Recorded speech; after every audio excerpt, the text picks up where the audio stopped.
Hello, my name is Sandy Adamitis, the social media director for the Page International Screenwriting Awards, and your host for the Writers Hangout, a podcast that celebrates the many stages of writing, from inspiration to the first draft, revising, getting a project made, and everything in between.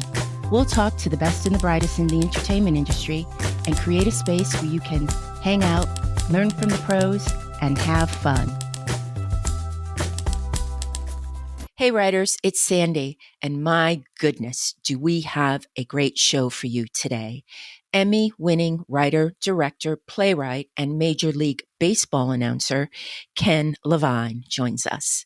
And trust me on this, you are going to want to download this episode because it is worth listening to a couple of times at least.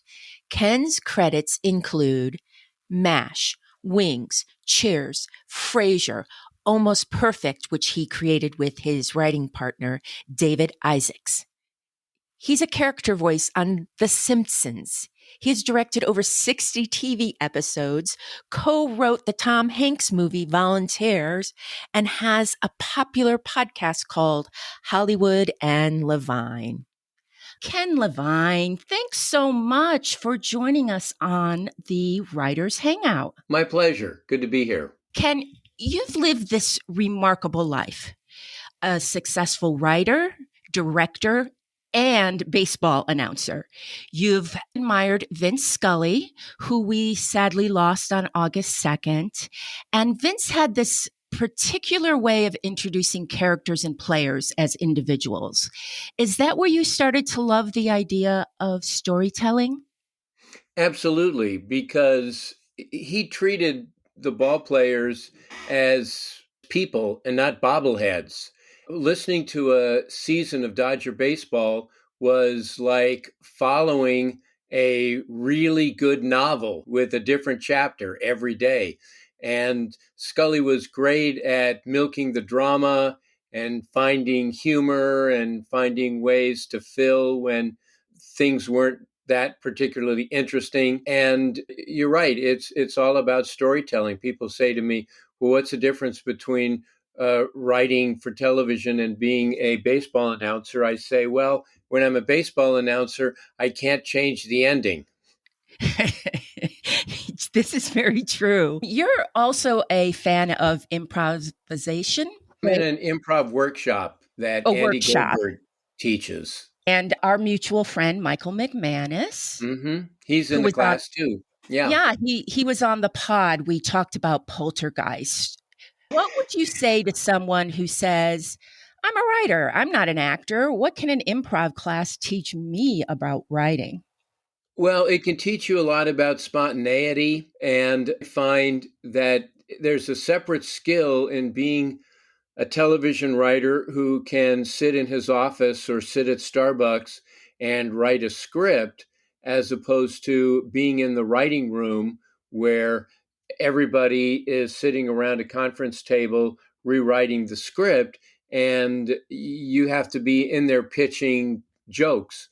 And I find that improv is a terrific way to get some writers to come out of their shells, to be willing to participate, to have the confidence that they can jump in there with everyone else.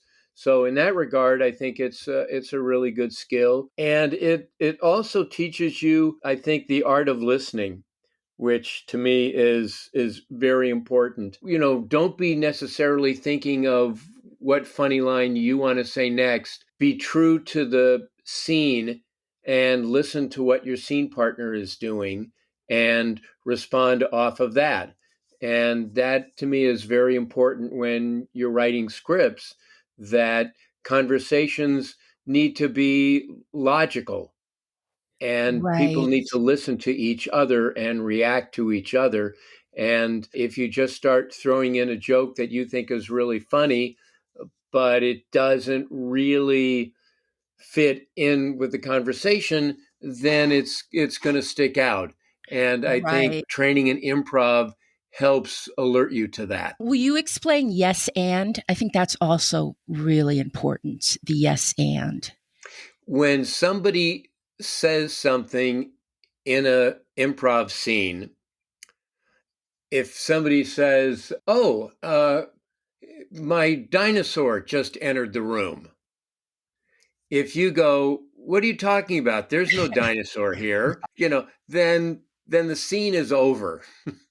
Then it's pretty much dead.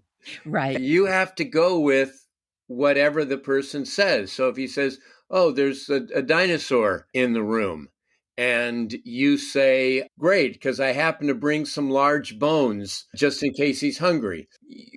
And sometimes you will think a scene is going to go in a certain direction and your scene partner will take it in a different direction. You're thinking, okay, I'm not exactly sure of the relationship. Maybe we're a couple. And then your partner said, "So mom always liked you best." And you realize, okay, we're brother and sister. So Right. I got to go with that. I may have had 14 great jokes lined up if we were a romantic couple, but now the scene has taken that turn. Because again, you can't say, "No, what are you talking about? We're not brothers and sisters. We've been sleeping together for 3 months."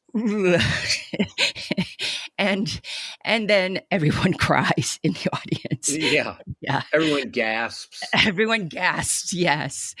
And then you can also, your mind can then go to sibling jokes. Exactly. It's like, okay, Right. that's what the scene is. That's what the scene is, and that's what the relationship is. So then you have to sort of consider, am I close with my sister? Am I resentful of my sister? Is my sister an overachiever and I'm not? Or is my sister a loser and always going out with terrible guys, always needs to be rescued? Whatever it is, now your mind has to go to that relationship and Ken, variations of it. Ken, I now want to see that scene. Well, come to improv tonight. I think we'll do it. Okay. Can we talk about room writing for a moment?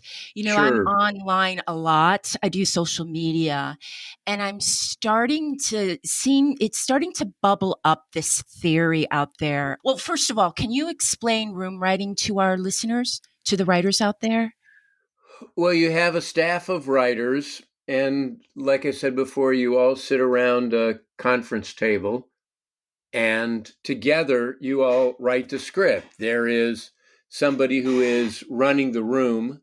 Right. There's usually a writer's assistant who is there on a computer taking things down, and people are pitching jokes. The uh, runner of the script is saying, "Okay, we need a joke about a dinosaur entering the room," and people pitch jokes, and he goes, "Okay, I like yours. That's the one that'll go in. Now we need this.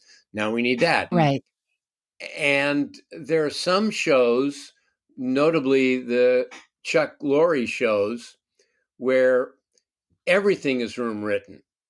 There's no first drafts. Oh, Normally, in a room, the staff will get together and maybe break a story, and then they'll assign it to one of the writers.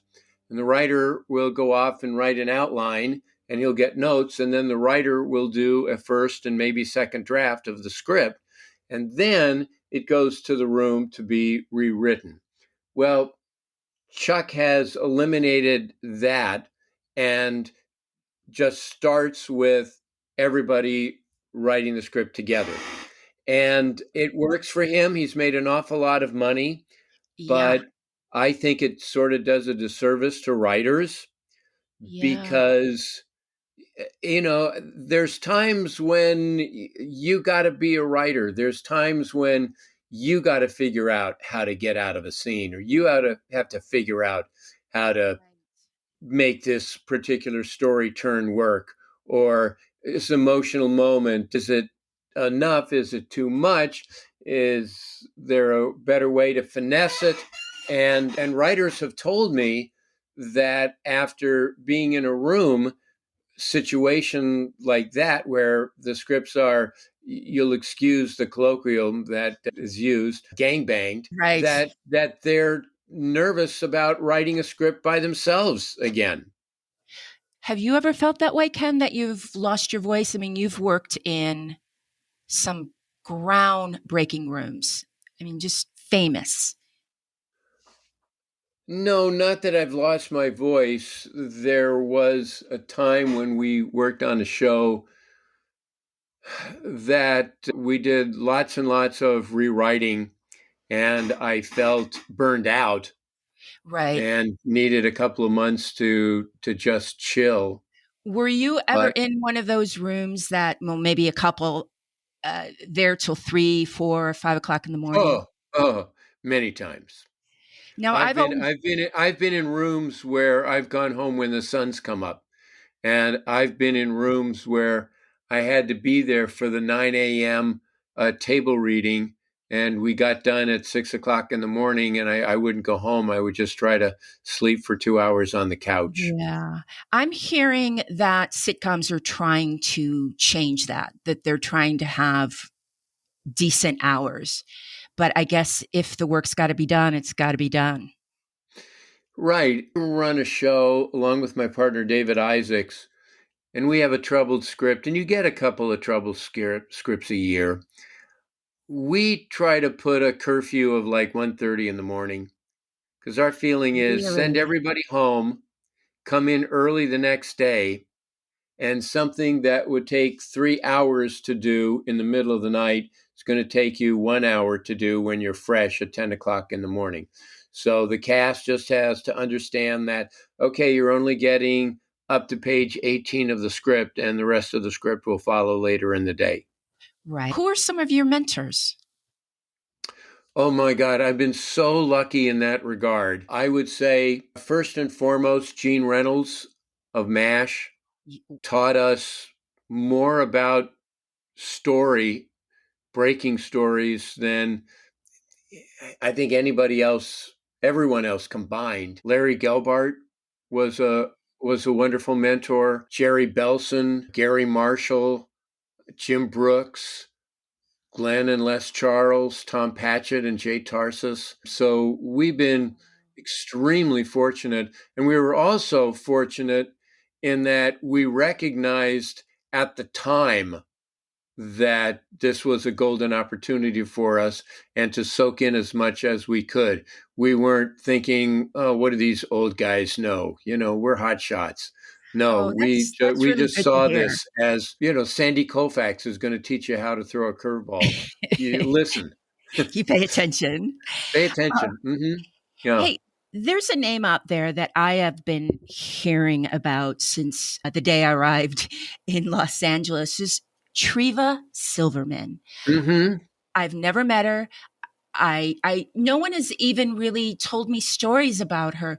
They always just kind of look to the sky and nod their head and go, so funny. Is that rep deserved?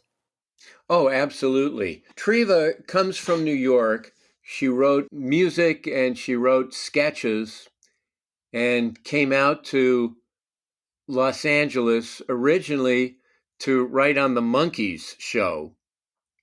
You don't think of Oh, Treva Silverman as writing for the Monkees, but no. they were looking for different playwrights, people from New York. They were looking for different voices when they put the Monkees together. So she's the one who made Peter Tork funny. When Brooks and Burns created the Mary Tyler Moore Show, they brought Treva aboard, and Treva is very much the voice of Rhoda.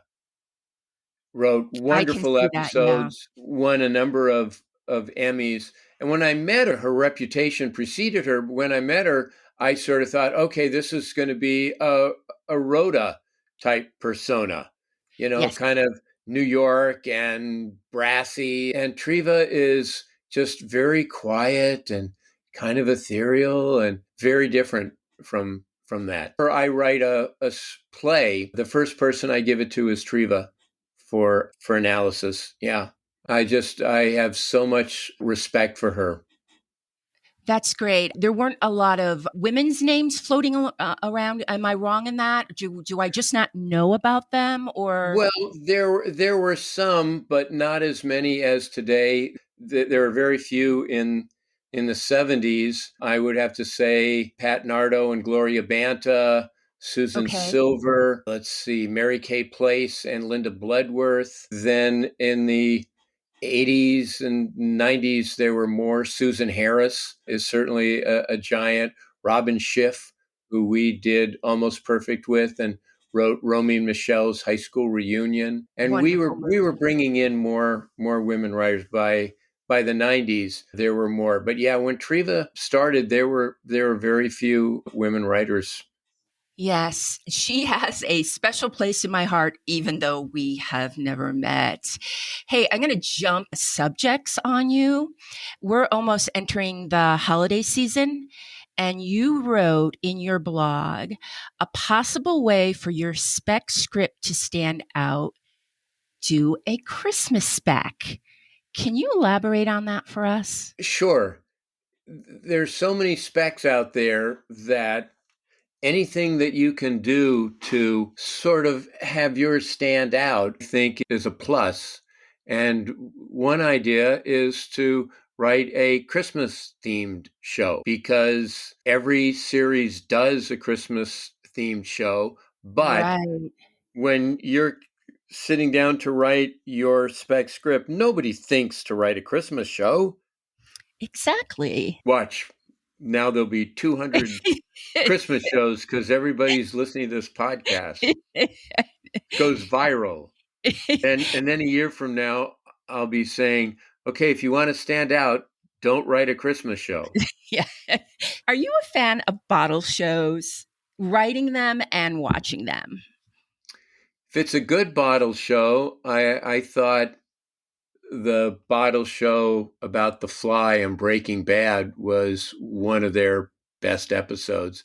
The thing Right. about a bottle show is it's usually like on one set and it's due to financial necessity. When you have your Mhm. budget for the year, if you want to go over budget and have helicopters one week, well, next week you better find a way to trim the budget. And so shows will tend to do maybe once or twice a year what's known as a bottle show, which basically is just set in one set and there's no extras, there's no additional sets, there's no helicopters, that sort of thing. What I like about bottle shows is that it forces you to really get into the interaction between the characters. And those shows tend to be more character oriented, but it depends upon the skill of the writers and the depth of the characters as to whether or not a bottle show is a standout or a bottle show is just something to fill out the rest of the year. We essentially did I thought, a really good bottle show on MASH, and it's the only episode of MASH that doesn't take place at all in the MASH compound. It all takes place in Rosie's bar, and Really? it's much more like a one act play than than an episode of MASH, and that was our bottle show for the year. Oh, I'm definitely going to go back and rewatch that. Yep, end of season 7, Night at Um, Rosie's. and I just have to be a a fan at this moment. How wonderful to write on that show. Oh It my was God, life it was changing. amazing. It was life changing for us. I'll tell you that. It absolutely launched our career. And did your credits go out and all you just had MASH on it? That was it. And people just said, get them, hire them. Well, that and the first script that we wrote, we did a particularly good job, and that script became our golden ticket. So when our agent sent around scripts of her clients, they would come back and want to hire us Do because of that you, script. can you give us the title so our writers out Yeah, there it can was go? Sight Out of Mind. It was from season 5. Oh, great. Hey, have you ever hiked up to the location? I have no desire to hike up to the location now because for me, it's like visiting your old burned out elementary school. Um, Oh, but yeah. I was there for the first day of filming for season 6. And what was really cool about that day is we had planned to redo some of the opening titles.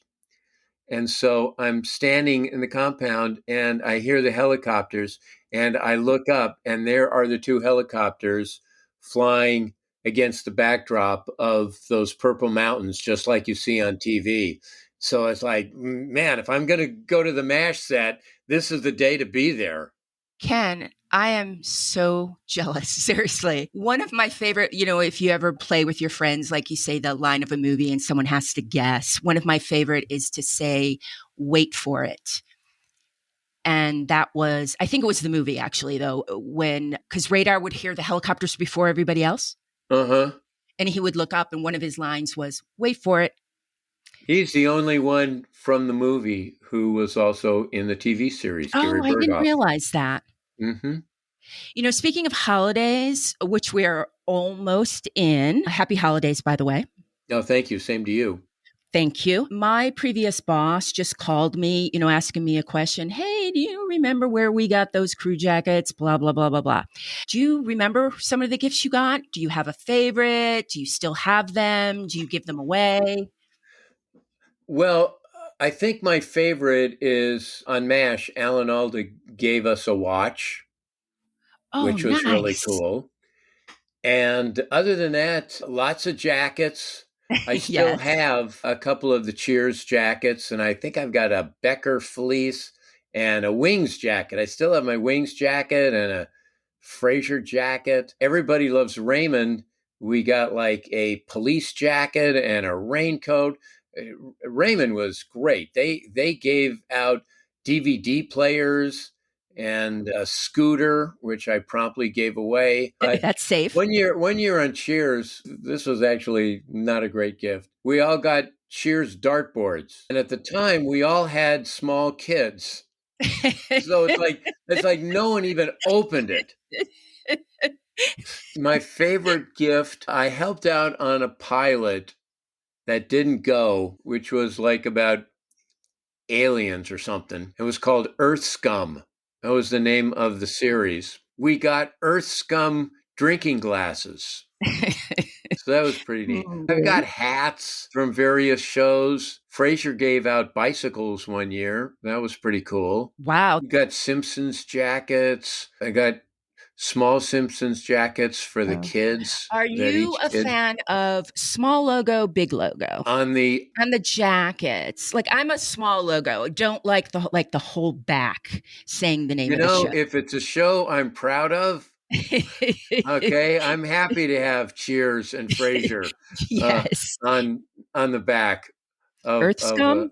yeah. Earth Scum, it would be like real tiny. We worked on a show for Mary Tyler Moore called Mary, and that was a very small logo because what guy is going to walk around with a big jacket that says Mary on it? Mary on So it. yes, Yeah, that was you know that's cute.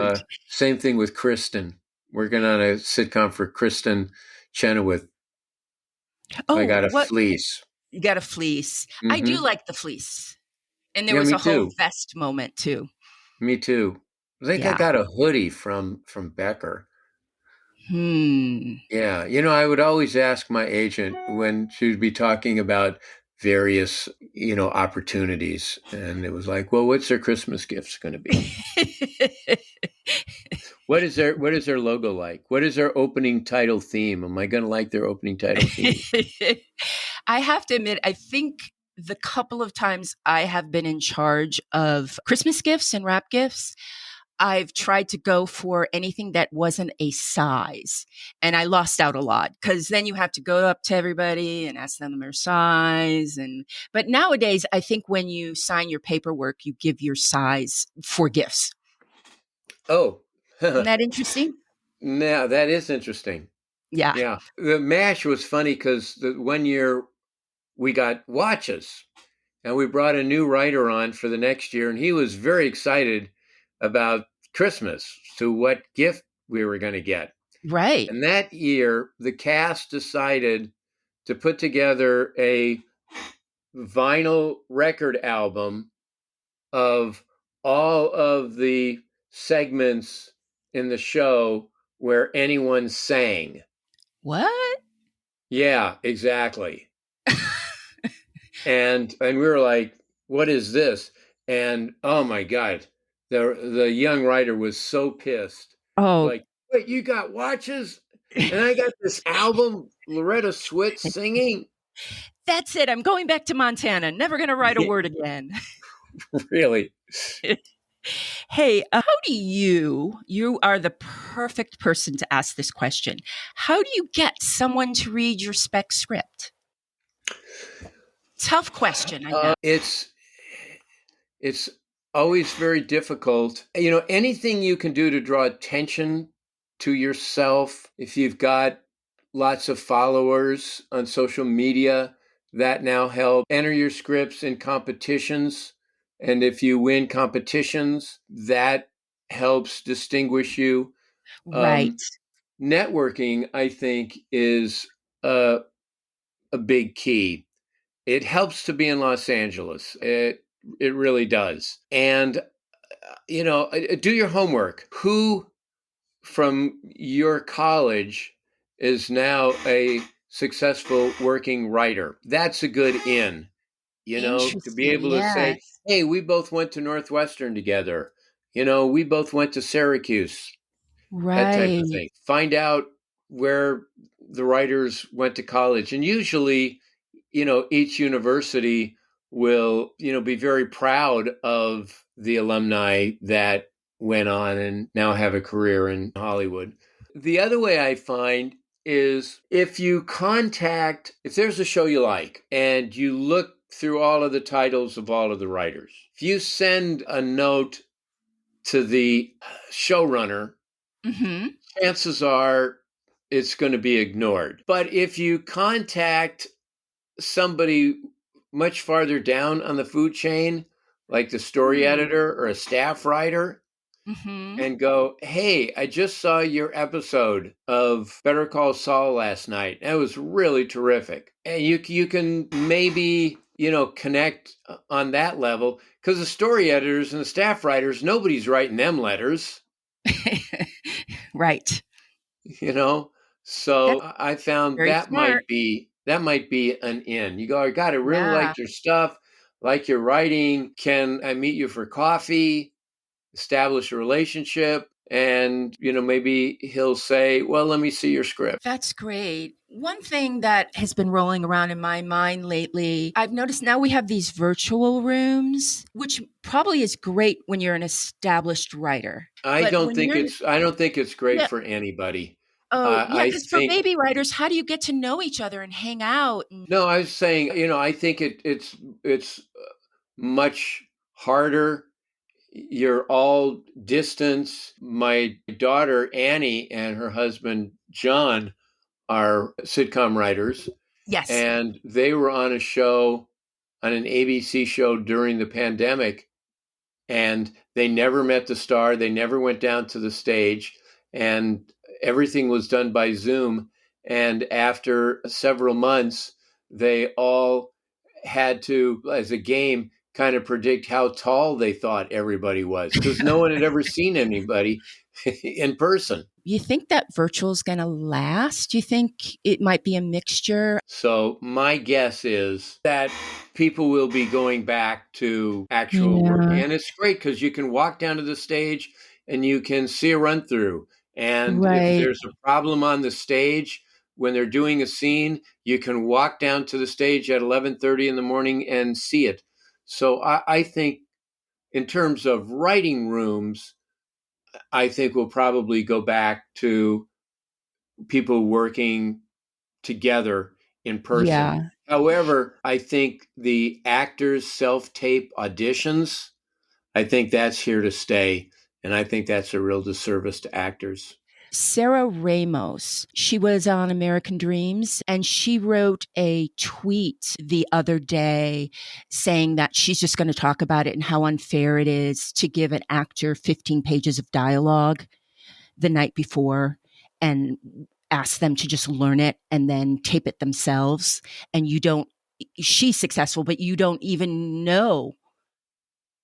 if the executive producers are watching it. It's a lot of No, and work. you know what? And they're not.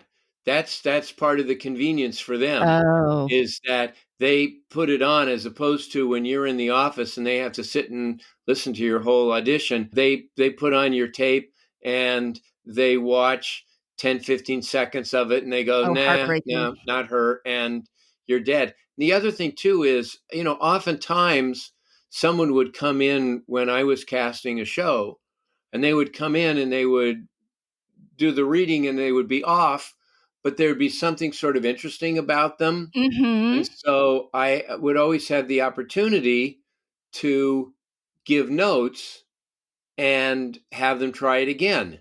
And oftentimes they were better. And it also gave me a sense of, well, how good are they at taking notes and making adjustments? How skilled are they in that? Right. And that's all lost. And when you're just doing an audition, you're just shooting at a moving target. A writer can come into a room and ask a question. Okay, so kind of who is this character? Is she just kind of Mhm. mischievous, or she's just angry and dyspeptic? How do you see her? And the writers will tell her, and then she can prepare her audition accordingly. Right. Wasn't there a time when executive producers and showrunners could, maybe it was only 3 lines? Couldn't you just hire that actor, but now it has to go up the chain no matter how many lines it. Absolutely. Yeah, wha can't Absolutely. I they used to trust hire my you? dad all the time. Exactly. What did your dad. Oh, my dad was maitre d' on any show that I directed that Aw. had a restaurant scene. My dad was the maitre d'. Anytime there was like a boardroom scene, my dad was in it. And on a show that we created called Almost Perfect with Nancy Travis in the mid 90s, he was the maitre d' at a restaurant, which became their hangout. And we were even giving him lines. So, Yeah, and then you could reward one of the extras, one of your loyal extras and say, "Step up, we can give you a line." It was hmm nice. hmm Almost perfect. Was Nancy a writer in that? yes. Okay. Every time I let my cat out, I see in my mind Nancy Travis's boyfriend letting her cat out, and she lived in the canyon. That's I right. I always remember that. When you live in LA, you can't leave your cat out Right. because the coyotes will get them. Right. Yeah. He went chasing after the cat without realizing that there was a steep hill. Ken, starting out, what was your biggest misconception of what it meant to be a working writer? Well, I didn't realize, and it's more prevalent now than before, the amount of interference Mm. that you now get from the networks and studios. I mean, I Mhm. sort of thought like, okay, you're the writers, you come up with the stories, you write the scripts, and they film the scripts. Now everything has to be approved. There are notes for everything. Yeah. That that is something that in my fantasy of wanting to be a writer, at no point was part of that fantasy. Oh man, and I'd love to get network notes that are stupid that I'm forced to do. Want to get those notes from the kid who doesn't know what MASH is. Right, exactly. I really want that from some 24-year-old Bryn Mawr graduate who, I won an Emmy before she was born. I want her notes. I want her notes. Hey, before I let you go, would you like to do a pop quiz? Okay, about what? It's going to be on this movie called Volunteers. Oh, You know a, okay. you know My a little partner bit. David Isaacs and I wrote it. Yes. So I'm going to look like an idiot when I don't know the answer to these questions. I have so much faith in you. And also, we like to start out with an easy question so it'll give you some confidence. What do I win if I get these answers right? The pleasure of playing. Oh, okay. Is that good? No, I want $4,000. I'm going to get you the best Writers Hangout Christmas present. You're going to get one. All right. Okay, All it's right. gonna be a Small baseball logo. cap. Okay, Yeah. with a small logo. Small Um, logo. Actually, before we start, would you like to explain volunteers? Well, Volunteers, it's a movie. We wrote the first draft in 1980. It finally got made in 1985. Went through turnarounds, different directors, some writers were brought on, did a horrible job, and we were finally brought back. But it was like a true saga. And it's about a rich, preppy Yale guy in 1962 who, to avoid getting the crap beaten out of him for welching on a gambling debt, takes his roommate's place and joins the Peace Corps in 1962 Two. and winds up in Thailand in the Peace Corps. And like the most unlikely Peace Corps volunteer, and he gets involved the CIA and drug lords and the communists and the villagers. So all kinds of crazy things happen. Were you a fan of the road movies? Oh God, yes. Yeah. Yeah, the Bob Hope, Bing Crosby road movies, Yeah, yes. it reminded me that of a little that it's such a great tribute to those movies. Ken, you're going to do great on this quiz because in your explanation, you answered some questions, but we'll start again with a real easy one. What is Tom Hanks' character's full name? Lawrence Bourne III. Yes. Where did Lawrence go to college? Yale. Yes, Yale. What president speaks at the college graduation? JFK. Yes. Man, I could go on Jeopardy. I wish there was a category You on volunteers on Jeopardy. You are acing this. Okay, volunteers for 1,000, Mayim. What team lost the big bet? The That Lakers. Lawrence. The Lakers. Yes. Wow. What country, and I know you know the answer to this, what country do they go to? They go to Thailand. 2 more extra points. If you can name. Is it the Daily Double? I bet it all. I bet it all, Mayim. Are you going to bet it all? I bet it all. I'm all in. Okay. Name of the airline they were flying on. Oh, man, I'm going to lose. I just lost all my money. TWA. Pan Am. Pan Am. Yeah, I lost all my money. I can't even get volunteers questions right. I better not take the Jeopardy anytime test. Well, I need somebody to edit this podcast. You can work it off.